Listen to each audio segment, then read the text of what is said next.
Welcome to Unboxing What Matters, a podcast brought to you by Deraz.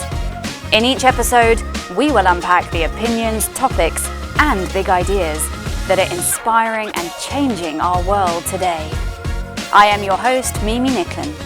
Welcome to the show. Hello and welcome back to Unboxing What Matters. Today we're here with Lucy Darbo, CEO of Together, a consultancy that focuses on people, purpose and culture in businesses worldwide. Lucy, welcome to the show. Oh, thank you, Mimi. Great to be here. Really excited to be part of this. Me too. And this discussion today, all around the employee revolution of 2023, whether it's coming or not. So let's kick off with a little bit of context. Let's start by talking about the state of our business world as we sit here today at the beginning of the year and what we're likely to see in the year ahead. I know you were recently featured by Fast Company with some predictions for the business world in 2023. Can you share a few of those predictions and what you think they mean for us? Definitely. And a great way to kick off. I think, we all recognize that 2023 is going to be characterized by a lot of uncertainty. So I suppose we put it into 3 R's: recession, rethinking, and reskilling are kind of the 3 core areas. Look, I'm going to say this. I'm a, workplace culture evangelist. But when it comes to the recession, number one, invest in your culture. Genuinely, we've seen it. History tells us that what will differentiate, the survivors from the thrivers will be those organizations who are really able to protect and, their organization and protect the investments in people, purpose and culture. Because when they come out, from the bus, they'll be ready for the boom, and it really will be so important.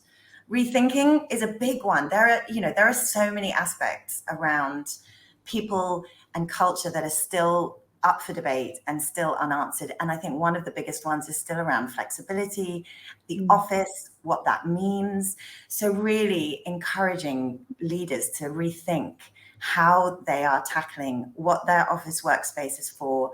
We've seen leaders forcing people back to work, yet to see how effective that's going to be, but it's certainly creating a lot of media attention that organizations won't necessarily want. And it's not going anywhere. The reality is we've seen some great examples, even in the UAE, actually. We've obviously a lot of organizations have adopted the 4.5-day week, which the government set the standard for. And actually, the Minister for Government Development and the Future of Work, he gave some early data indications, and they're really good.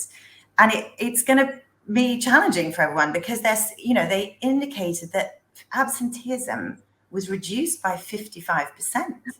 That's phenomenal. The amount of productivity that's coming from their presence, those that wouldn't have been there.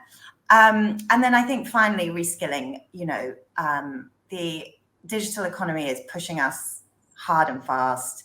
The AI developments are, overwhelming a lot of leaders and a lot of businesses.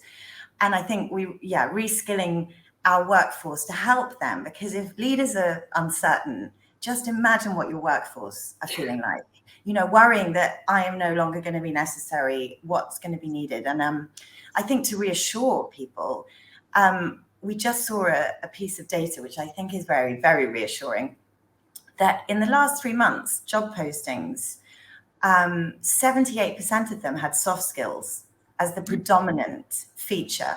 So guys, don't worry, we are not obsolete anytime soon, but there is a need to double down on both, develop our digital capabilities whilst also recognizing that soft skills are not going anywhere fast. Thank you for joining us on today's episode of Unboxing What Matters.